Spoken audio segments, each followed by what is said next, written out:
to one another. So that's why if you are here and very happy,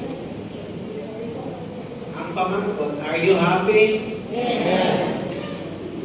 Hallelujah. So welcome to Panay Assembly of God. We love this church and I love this church.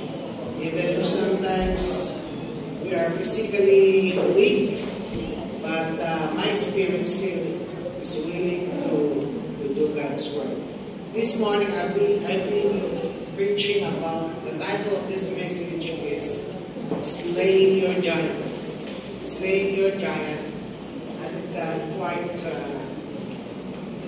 the passage of this is quite familiar to you according to 1 Samuel chapter 17. We don't need to read the whole chapter, but I will read some verses in this chapter. Hallelujah. I believe that each one of us, kada isa sa aton may giant na ginatubag. Not literal giant like Goliath, but giant of finances, giant of health, giant in your family, giant in your emotional problems. I don't know what giants you are facing, but I believe in my heart, tanan kita mahiganti na ginatubang sa atong kabuhi. Amen? Palingan natin. Open your Bible in 1 Samuel chapter 17. But bantayan nyo lang kung ano nga verses basahon mo, because I don't need to read the whole chapter, because giants symbolize challenges and difficulties in life. May mga difficulties kita that we face every day, while giant can be intimidating because of the size of the giant. Pakakulul ba? And ang nagadala ini sa so, mga giants na symbolize ang challenges and difficulties we face. Right. Open your Bible in 1 Samuel chapter 17. Kaya may mga trouble kita ginatubang. In verse 4, a champion named Goliath, who was from God, came out of the Philistine camp. His height was 6 cubits and a span. He had a bronze helmet on his head and wore a coat of scale armor, bronze, weighing 5,000 shekels. Sino sila makadalaman? On his legs, he wore bronze greaves and a bronze javelin, and was slung on his back. His spear shaft was like weaver's rod, and its iron point weighed 600 shekels. His shield bearer went ahead of him. Ang giant. Karunada, if you want to slay your giant, because I like the surah to isa about victory, because I believe we know no defeat. Madaog kita, perdiho naton ang mga giant sa aton kabuhi. Ang kabatis na ang palaman. Yeah. Number one, listen to this. Number one, for you to slay your giant, you need to recognize the giant. Meaning, you need to face the reality that you have a problem, because you cannot defeat your problem if you do not know your problem. So you need to recognize your giant. Recognize point number one, recognize your giant in verse 1 to 11. We don't need to read that. But in verse 4, this is very intimidating, because according to verse 4, then a champion came out from the armies of the Philistines named Goliath. Goliath was over 9 feet tall. So, para sa mga NBA players mo, na pinakataas 7 plus lang, siya 9 feet tall, fully alarmed, and intimidating. 40 days, Goliath was shouting. Sino nang iso? Buwa. Ang makaperte maperte sa akon, maging subject kami sa inyo. Pero kung kamo ang maperte, subject man kamo sa amon. So, wala din si maisod. Kay tapudako, hindi nga higan, and His presence paralyzed ang Israelites' army with fear. Listen to this. If you are facing right now financial giant, sometimes you will be paralyzed. Hello? Sometimes you don't know what to do. If you are facing infirmities, na nasya ka, na-diagnose ka, na may amo kagalisinin, maparalyze ka, at ma-intimidate ka, because ang sakit sa mga Pilipino, matingin niyo po, hindi magpa-check up sa doktor kung hindi nalala. Hello?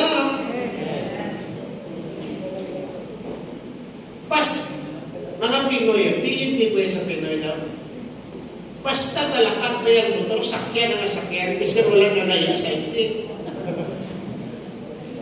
Ang mga Pilipino, ako na sa, iko kamalaan, lala na ang sakit nila, tapos na-intimidate na sila, piin ko makuha porta, kaya wala na budget ng PhilHealth. We're facing this kind of giant. And this giant was over 9 feet tall, fully armed and intimidating. And his presence paralyzed. Kabalo ka mo, udlay kung maparalyze ka na, hindi ka na kabalukon paano ka. Ano ang next move mo? Pila sa inyo subumaga, pila mo magsugit. Nakaagi ka na na-paralyze ka mo sa utang, hapalamin. Damo kanya. Amo niya, sili ko sa iyo karangatan, you need to recognize your giant. Ano man ang problema? Amo nang atubakan. Amo nang tutukan mo. Hindi ka magpapulbura, wala problema. No, I told you that each one of us has a weakness. That you need the strength of other people. So that's why you need to recognize your giant. You are facing a real giant. Don't deny that real. Ang iba na giant subong sa real people, depression.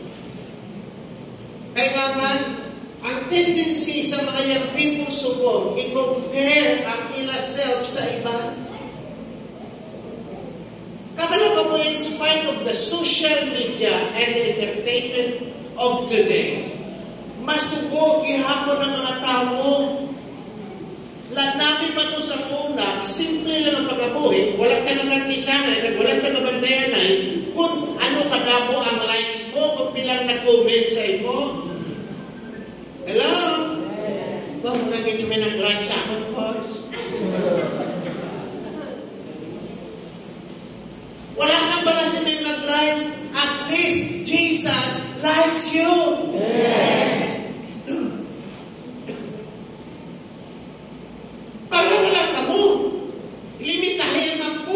Fear of addiction, depression, fear of death, and then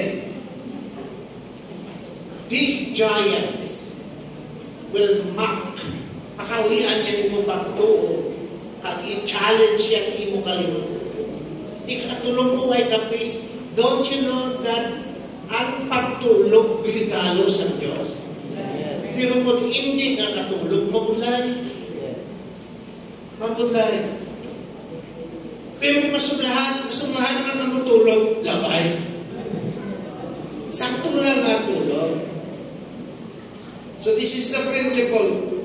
Listen to this. This is the principle.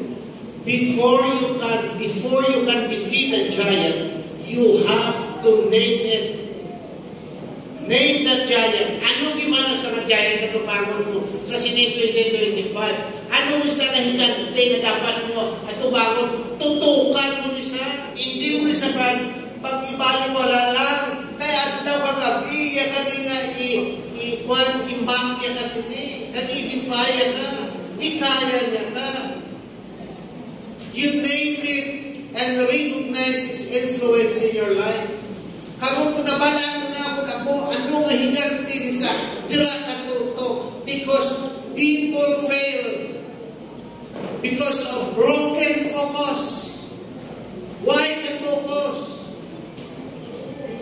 Dapat may focus ka. Fokusin niya na nahiganti ang kultihon mo sa. So number 1, recognize. Number 2, refuse. Refuse to what? To be discouraged. Dapat hindi ka ma-discourage. May ipakita ko sa iyo ng pictures. Listen to this. Si Nick Vujicic, walang kamot, walang arms, walang legs, pero wala sa nagpapirmi sa sininga giant. Hinpagamit niya yung kabuhin kay Jesus. Alam na.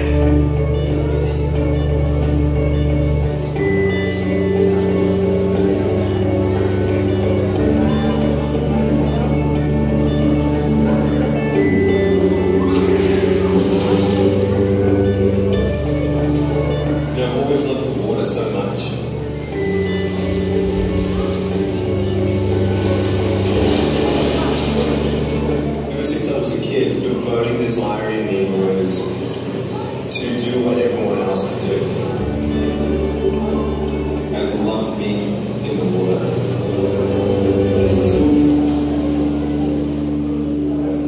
Born without legs, without arms, without legs. Hey, what's up? Good morning.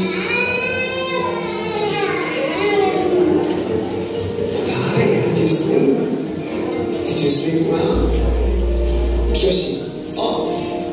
Daddy. Good morning. Hi. Oh, hello there. I love getting home. Okay, give me one more kiss. Oh, Mommy. Okay, Mommy will come and pick you up. Si Nick Vujicic, walang arms, walang legs. Pero wala niya ginalawang yung circumstances kay defense. Amo na ang giant na ginutumbangan. Si Nick Vujicic, nagwali sa bubos kalibutan, naging encouragement sa. Kapalo ka mo, walang arms, walang legs, pwede ko na pag-ipakita sa inyo, may wife, may kabataan, iya wala wife, magpagwapa.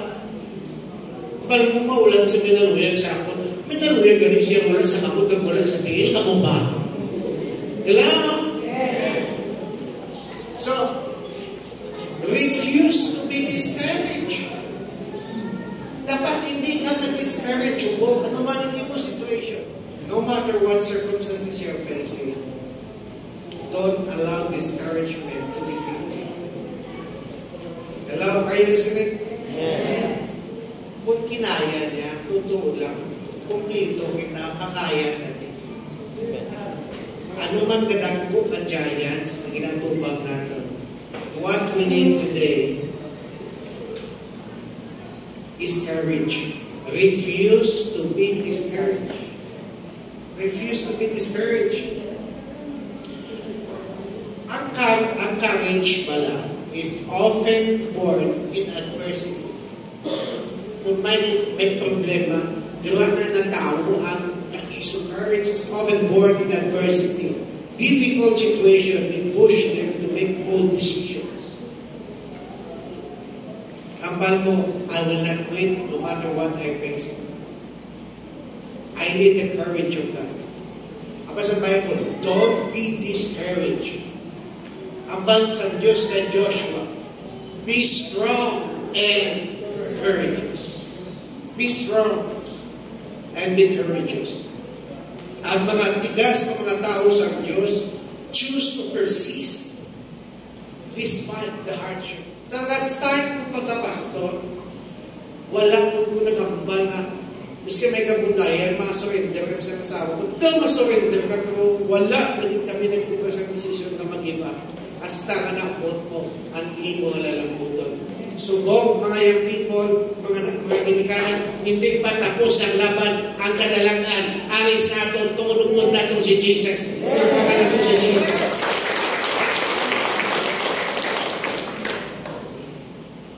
Kabala ka mo, 40 kaadlaw siningit sa Philistine, sa Israel, sa sinong isog na siya, wala din sa may nag-isog. Sa kaadlaw, kinhambalan si David sa kitatay. Siya bisitahin ko, dabi itong mauto sa kawayan, magkaano to sila.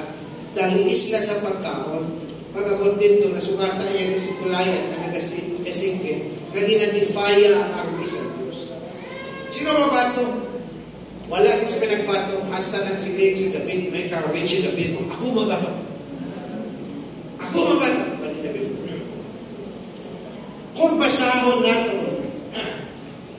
sa 1 Samuel 27 to 23, in King James, I think flashes na rin.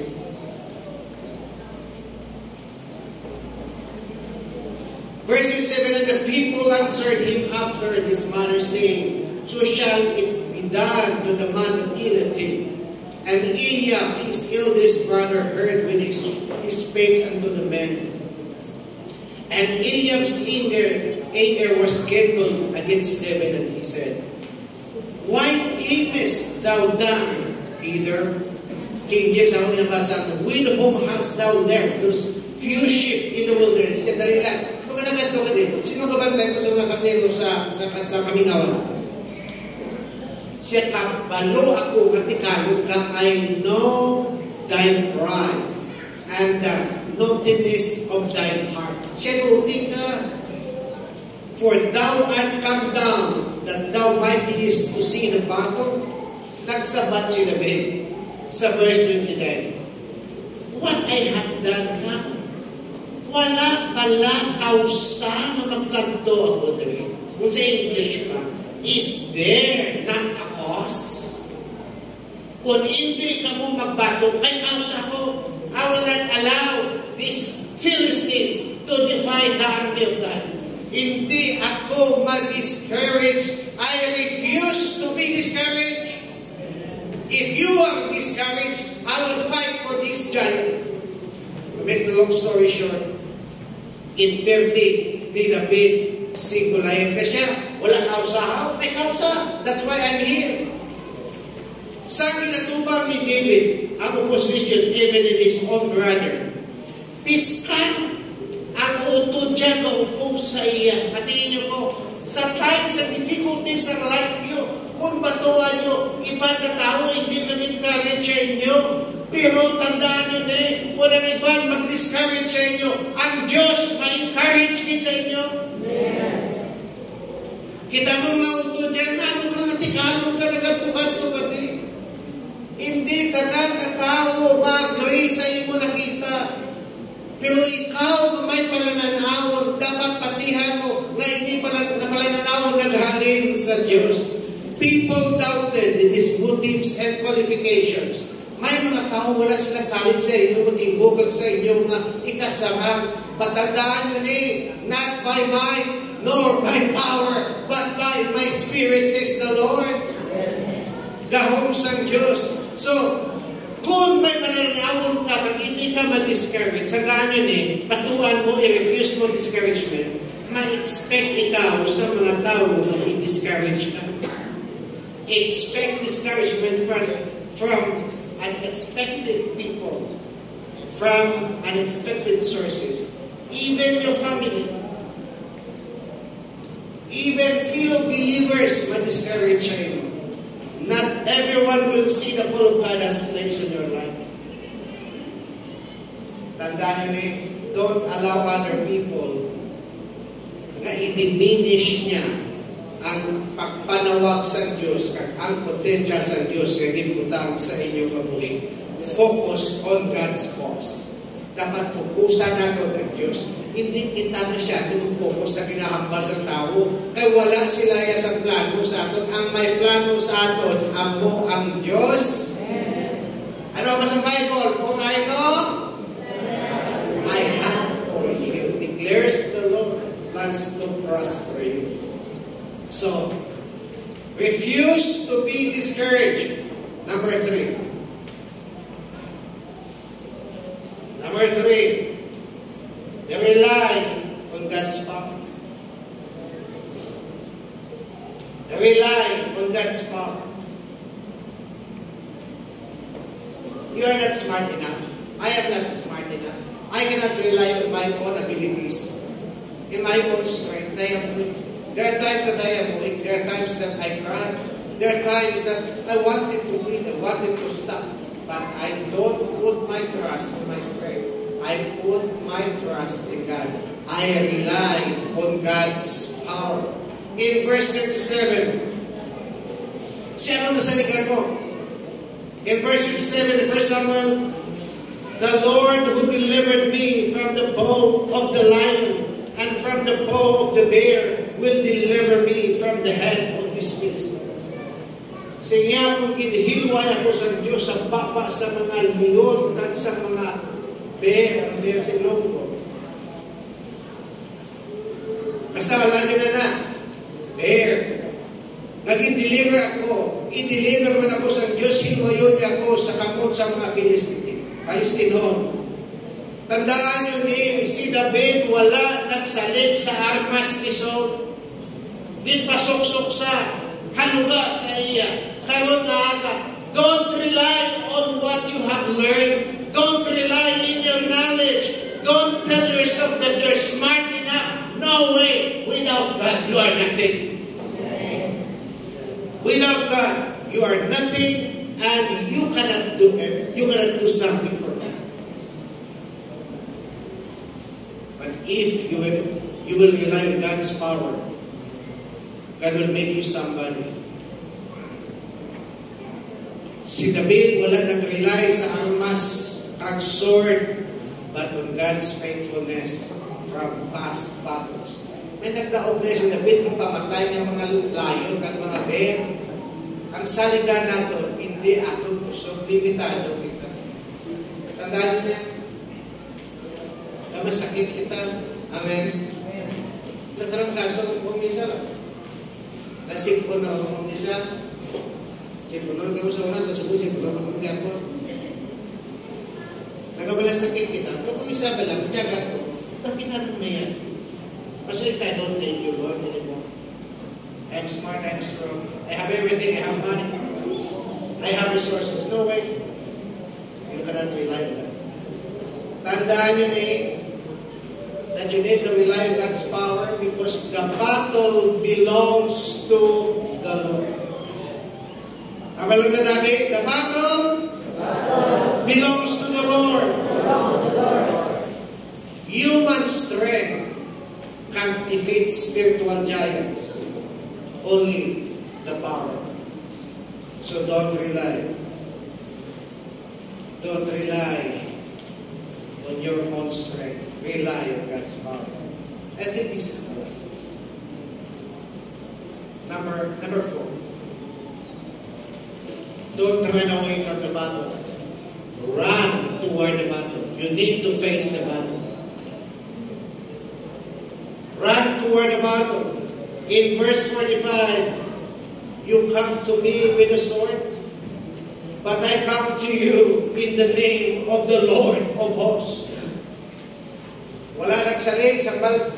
Nagsambal pa na si client, ano ako ito? Dala ng poste?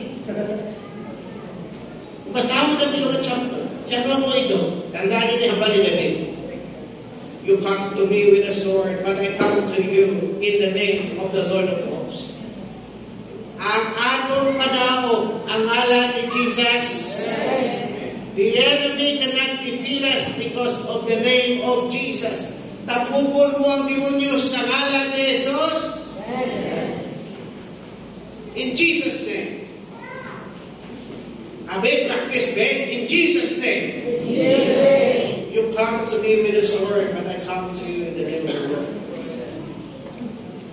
Si David wala nagdalaga. Wala sa nag-retreat. He ran boldly, knowing God was with him.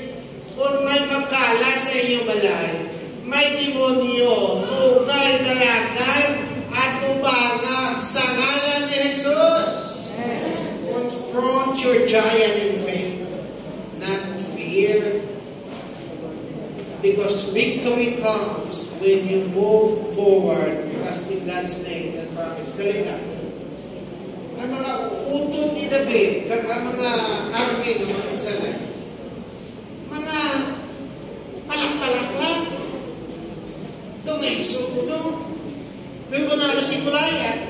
Daw ito, nga, na nagalagpong ang ikaw. Kita yun ang ikaw. Ang perde, sa galagpong ikaw diya. Kapay ba nga wala sa tagapanay na nagalagpong ikaw ko at may demonyo, ha? Tumabog ka. Alam mo sa Satanas, ikaw malang galing. At tubago na ito. Wala yan nagdalagan si David. Piling sa mga bato nga ng wakit na mahiningin ng bato. Siya ano ako? Ito. May espada si David. Si Goliath. So, isling niya, sa sling lang niya. Akong sola. Luga, akong imalkas. Ako na kalong-kalong. Ako na lawas sa imo nga tabi ng imo nga bayo na pasok-sok sa ako. Ubaw ko na lang niya. Inubaya. Hasta nga sling lang. Ang si David, sling lang. Yung matyagan ko, ang nagkaputos ang bato sa sling ni David, hindi na to si David. Diyos na to yan. Dininigo si Goliath sa agka.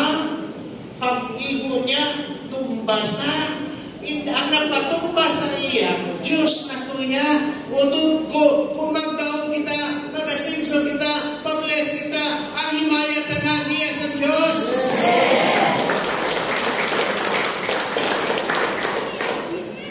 Sa ulihin ko ako ni David ang espada ni Goliath na utlo na ulo ni Goliath, pag-alsahon, ang mga palak-palak ng mga uto dahil ng mga soldado nag-iso. Nagpas pa pala sa ato, din! Sino ba to? Ang alsa ni David sa ulo ni Goliath, naglalaka na tayo ng mga army sa Israel, pinalakas silang mga Philistines, naglalakas sila. Utod ko, kung kada isa-isa doon, hindi magdalaga, hindi mag-surrender, iskan daulan ang Domingo masimba, ang demonyo kulbangin sa ato. Amen? Ay, galing magulan, ganyan malagyan, ganyan magulan. Kung mainit naman, malagyan naman ta, mainit. Utod ko, ato bangon ta ang giant, ay perdihon na doon na sila sa ngalan ni Jesus. Ang pinakadakungin ng giant na nakita ko sa mga tagapanay, giant sa kursa. That's why hindi kami magpunta udlog sa inyo hasta makalampuas ka mo nga tanan kita maging masulhay ang mga buhay natin, mahanahay-nahay nga ang problema niyo kung paano niyo nalang puso ng inyong pagkaon kay kasuluganan. Amen? Maabot sa ato, i-pray nato na may kabuganaan, may abundance, mamatapog sa ating pamuhay. Amen? Kamu na si Jesus. So, run toward the battle. Ang pagtuo is not passive. Ito kayo kinabasa ni Pastor Johan. Faith is the substance hoped for and the evidence of things not seen. But faith is not passive. Faith, it takes action. It takes action. Ang unang principle, ang pagtuo, faith is not passive. It takes action. Dapat may action. Ay, natabit ito kapag ni David, panguyuhan ko lang wala si Goliath, tumbar sa ulo. Panguyuhan ko lang isa. Hindi ko mag-away ito. Makapong ko lang ulit lang. Wipikon ko lang wipikon. Hindi. Mas manimala, ang pagtuo natin, na dapat magkalaluwas, hindi na passive. Dapat may house church kita, nag-handle kita sa house church, because faith without action is dapat all obedience in God's strength. Kung may kaiso kita sa pagtumag sa Diyos sa iyang usog, nagadala ini sa himaya. Lugar pa lang sa isa, pag-usog na. Okay. Number 4 na kita, no? Number 5. Reflect on God's glory. reflect on God's glory. At least hindi ka malipatan ng R. Okay? Reflect on God's glory in verse 47. That all this assembly may know that the Lord saves not with sword and spear. Pinapakita sa ila na dapat ang himaya iagin sa Diyos. Sa dahil din, kung mag-asinso kita, ma-bless kita, ginayo kita, gin-prosper kita, nag-successful ang iyong mga kabataan, ang himaya dapat iagin sa Diyos. Hindi ka magsinikay na yan, iman ko yung kasi katanay. Ano ka kung wala ang Diyos? Dapat ma-reflect sa himaya sa Diyos because all the glory belongs to God. And all the honor belongs to God. That all this assembly, we know that the Lord saves not with sword and spear. Sa sining kadalagaan ni David, David's victory brought glory to God and encouraged the entire nation. Utod ko, kung magdaog kita, mabless kita, maging successful kita, naku nga encouragement na sa atong tanan. Ang ako dahil nabi, nag-milyonarya, nag-milyonarya na rin si Pastor Aquiles. Masirin si Pastor Aquiles. Hukay na mo problema sa mga registration yun. Ako na mabayan, tanan na kaon, tanan na lutoon nito, ako na mabayan. Ang problema, wala ko sa nag-milyonaryo. Kita nga, anay mabayan. Amen. Amen? Kung ang pamangkot, posible? Only God can make the impossible possible. For with God, nothing is impossible. Ipakanta mo naman sa sunod. Only God can make the impossible possible. Only God. So dapat ma-reflect sa himaya sa choice kita. Kaya kadalagan sa isa, kadalagan natin tanan. Ang kaperdihan sa isa, kaperdihan ka natin. That's why kung kayo nakamumawi makoy, kaya makuyan ka, mumawian kami, maluhoy man mo. Hello? Kung kayo nakamumawi, maginapoy baraha. Reflect on God's glory. Your victory, listen to this before I will close. Your victory over personal giant is not just for you. It is not just for you. It encourages others and appoints them to God. And points them to God again. Ga-encourage sa iba kang nag-appoint ina patulong sa Diyos. Every battle war, tagsa kay naway naog nato is an opportunity to testify of God's greatness. That our God is great. Amen? Let's all stand. Amen. We know the heart. It will reflect God's glory and himaya sa Diyos. You can slay your giants not because of who you are. Because you are smart, you are strong in a way, but because of who God is.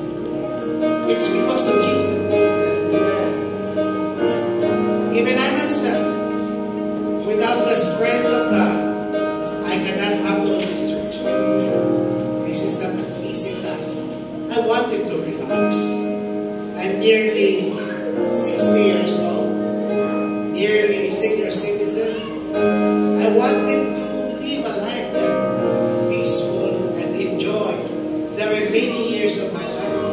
But I cannot run away from the Holy God. I will continue to serve Jesus as long as I have strength, as long as I have breath. I will serve my God.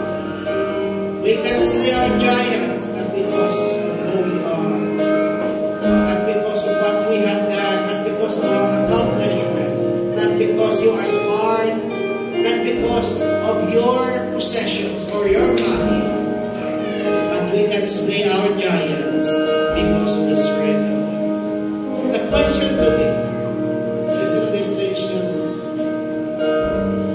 What giant are you facing today? Ano nga higanti ang ginatubang subong maaga? Subong maaga. Masaligan mo bala ang Diyos, kadalmon ka sa Diyos sa kadalangan, maslay mo at defeat mo, maperde mo, inang giant ang ginatubang. I believe in all my heart, we can defeat the enemy not because of our strength, but because of God's power. Not by might, nor by power. If you're facing right now giants in your life, would you please raise your hands? I don't know what giants you're facing, but you need the strength of God. I refuse to be discouraged. I rely on God's power. Recognize the enemy.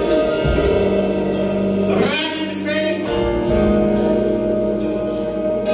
Hindi ka ma-discourage. Ang Diyos naka sa iyo. Rely on God. Rely on Jesus. Jesus is good.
scientifically, we are certain of victory because of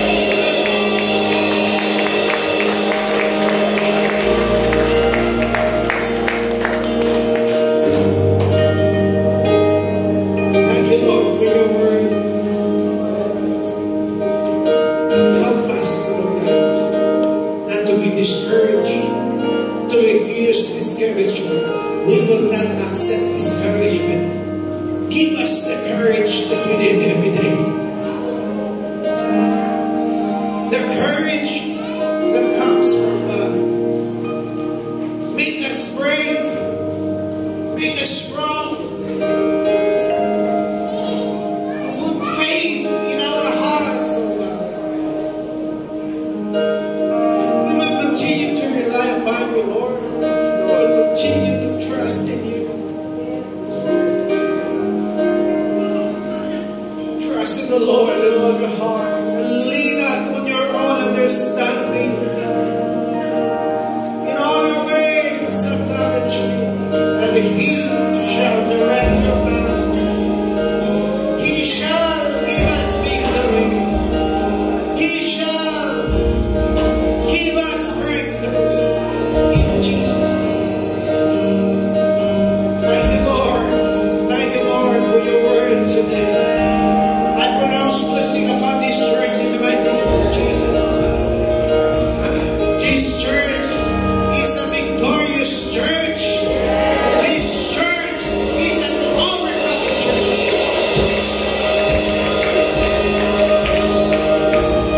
The enemy cannot defeat us. The enemy cannot stop us. We will not run from our enemy.